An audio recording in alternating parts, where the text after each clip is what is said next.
Hi Yvonne, how are you? Hi, Michelle. Happy New Year to you. And to you, and to you. Good to see you again. And delighted to have you back, Michelle. And I think we're excited about 2018, as I'm sure you are, and taking the world by storm. World domination. That's for sure. That's for sure. In the pelvic health region, absolutely. That's it. Michelle, do you know what? We've been talking to a lot of customers just before Christmas, and there's lots of ads on television. New year, new you. Lots of mums or lots of women joining the local gym. Some are getting stuck into the gym, been a little bit daunted about their, machines and stuff like that. Maybe will get themselves used to the gym itself and then ask for help in a couple of weeks down once they're used to it. I'm just wondering, are there a couple of things we should be advising our friends, our colleagues to watch out for in terms of their pelvic health? Absolutely. Well, it's a great time of year for new resolutions, and it's always a good time to start taking charge of your health again, and exercise is a really key way to doing that. So I suppose there are a couple of key things to be on the lookout for when you're starting any new exercise program. It's not a bad idea to pop in and see your GP just to get clearance, to make sure that your numbers are good in terms of blood pressure, there's nothing else going on. But when you are ready to start, everybody's exercise program should have a couple of basic components. I suppose one of the most important components that an exercise program should have is that it has to target your cardiovascular fitness. And that can be, you can be using treadmills or bikes in the gym, you can be doing HIIT training, you can go out for a fast walk. You don't have to join a gym to exercise, there's lots you can do at home. But something that's going to elevate your heart rate a little bit within safe limits. How do you know you're exercising hard enough? They say you should be able to talk, you should be able to keep a conversation going, but you should be working hard enough that you wouldn't be able to sing a song. So, something that gets the heart rate moving a little bit, gets the circulation pumping, because heart disease is the #1 killer of women. And women who have heart attacks, they're harder to diagnose, they're harder to treat. So I suppose the best thing to do is to prevent it, and we can do that with diet, with stress management, but exercise is a really great way to improve your heart health. And especially now as we're coming into February, will be all hearts and flowers for the next few weeks. So good time to start looking after your heart. The next aspect, I think, of exercise that's really important for women is strength training. And strength training is important for a number of different reasons. It loads your bones, which for all women is really important. Bone health is something that we don't usually think about until there's a problem. But for women who have hormone health challenges, who are maybe postnatal, who are going through menopause, we want to prevent osteoporosis. We don't want to have to deal with some of the problems with it. So strength training is really important for both the upper and the lower limbs, and also for your back and core muscles. It's a good idea to talk to your physio, or if you've got a Fit Pro, a holistic core restore coach, a good trainer at a gym, to maybe come up with a strength training program for you. The weight should be heavy enough to challenge you, but not so heavy that you have to use bad form to lift it, or that you have to hold your breath to lift it as well, because we all know, for women particularly with pelvic health issues, once we start breath holding, that puts a lot of stress on the structures within our pelvis, our bladder, our bowel, our uterus. So we don't want to go down the path of causing any problems from a pelvic health perspective. Any exercise that causes you pain or that makes you leak, whether it's from your bladder or from your bowel, that's an exercise that's not serving you well. So, you need to talk to your physio, talk to your trainer about coming up with an exercise plan that's good for you. The other, I think, facets of exercise planning should also include balance work, because, it's much easier, as we said, to prevent a problem than it is to fix it. So once we get past 40, we start to lose a lot of sensitivity in the little small nerve fibers in our feet and our ankles.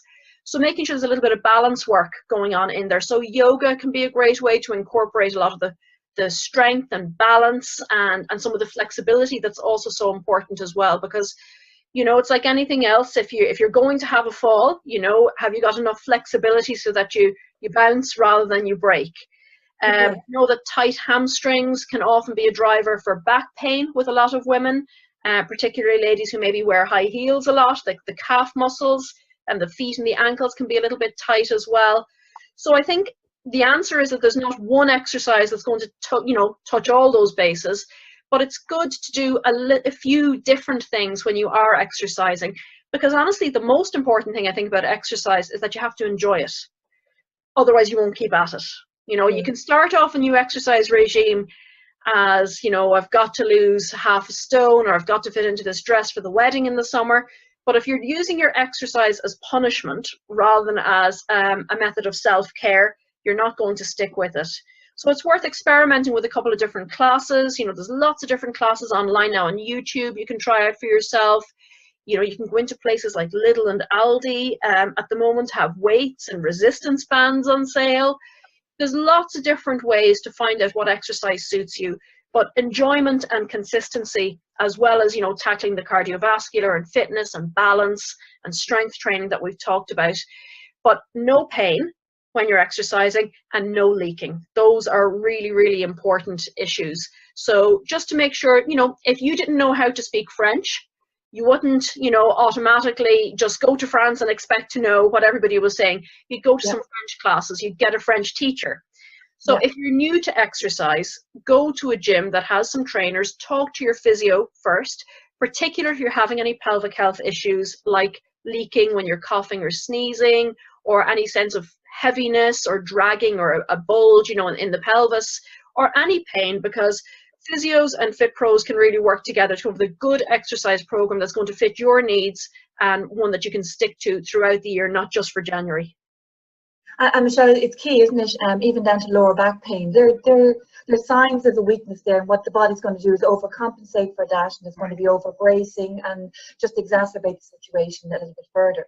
Yeah, and it's like dominoes then as well. But, you know, honestly, all the evidence is saying that the best medicine for back pain is movement. Okay, brilliant. You know, so even just to start off with a simple walking program, you know, great way just to start getting back into your body again and paying attention to your breath, you know, to the different muscles. But there's always a way to come up with an exercise plan that doesn't hurt. So never feel that you have to push through pain. You know, pain is never normal. It's always your body and your brain's way of telling you there's an issue and there's something that needs a little bit of attention. And what happens is if you keep ignoring those messages, the message is going to get louder and louder. So pain is a message that something needs attention, but the right type of movement is often going to solve some of those problems for you. Okay, brilliant.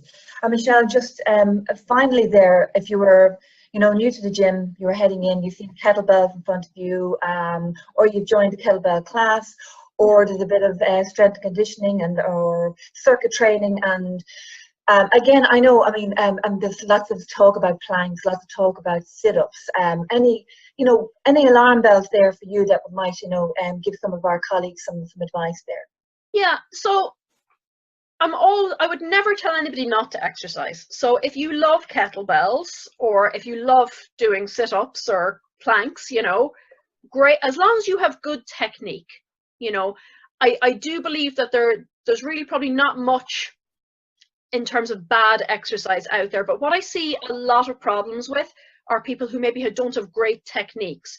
Say, for example, with the kettlebell, if they're just kind of swinging it a lot and they're using momentum to carry it, or they're breath holding when they're doing their planks, or when they're doing crunches or sit-ups, the tummy is bulging up and holding their breath again. That can be problematic in terms of pelvic health. So I think when you're starting any new exercise regime, it's always a good idea, if you can, to maybe schedule a one-on-one with either your physio or a fit pro or a trainer to make sure you have good technique. So you should always be able to breathe when you're exercising. You shouldn't have any pain while you're exercising either. So those for me are the two big red flags of exercise. In terms of, you know, are doing planks or crunches or sit-ups, are they functional exercises? Well, you know, it depends on what your level of desired function is going to be. If you're looking to flatten your tummy, I don't know that crunches or sit-ups would be where I would start with. You know, I would look at really getting the deeper abdominal muscles working with the pelvic floor. So something like Pilates or even yoga could be a great way to work on those deeper core stability muscles.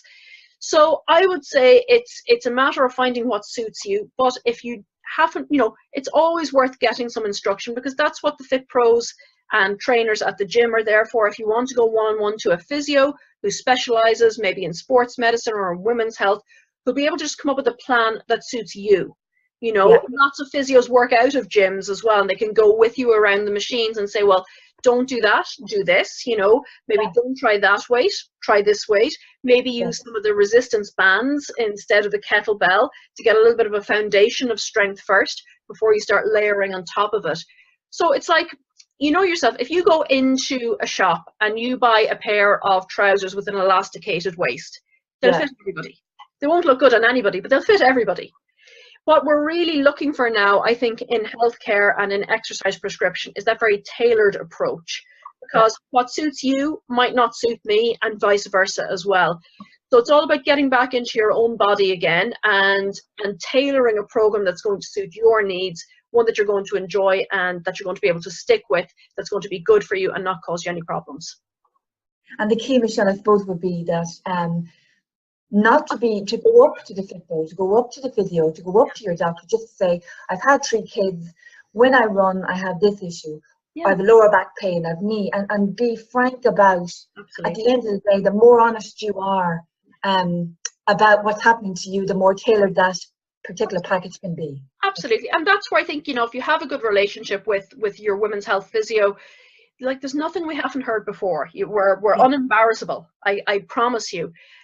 It's not, leaking might be common after you have babies or around the time of the menopause, but it's not normal, and there's almost always something that we can do about it, whether it's just changing your exercise program a little bit, working on your core foundations, making sure that you're managing pressures properly, talking to you about bladder health and bowel health, maybe discussing a pessary if that's appropriate for you. We're there to help. And, you know, go see your local chartered physio, have a chat with them, and really come up with a plan that, as I said, is going to work for you. Don't be embarrassed about seeking help, because whether it's your physio or your GP, we're all here to work for you. And we're always delighted when people take that initiative and, you know, start taking charge of their own health again. And we're delighted to help you come up with a plan to do that, to live well. Absolutely. Well, Michelle, listen, thanks very much for that. What I might ask is, maybe for our next session, the next month, we might talk about that fantastic toolkit bag that you have and you carry all around the world with you. And just to show some of our customers, our colleagues, you know, what's on the market. You know, what are the tools that can keep women moving? Absolutely. Would you be on for that? Absolutely, absolutely. Okay, I'll go to the scary cupboard and get them all out. Brilliant, Michelle. Listen, I look forward to talking to you next month and hearing all about what's happening between now and then in terms of your travels around the world. And listen, thanks again for joining us today. Pleasure as always. Happy New Year. You too, Michelle. Bye. Take it easy. Bye-bye.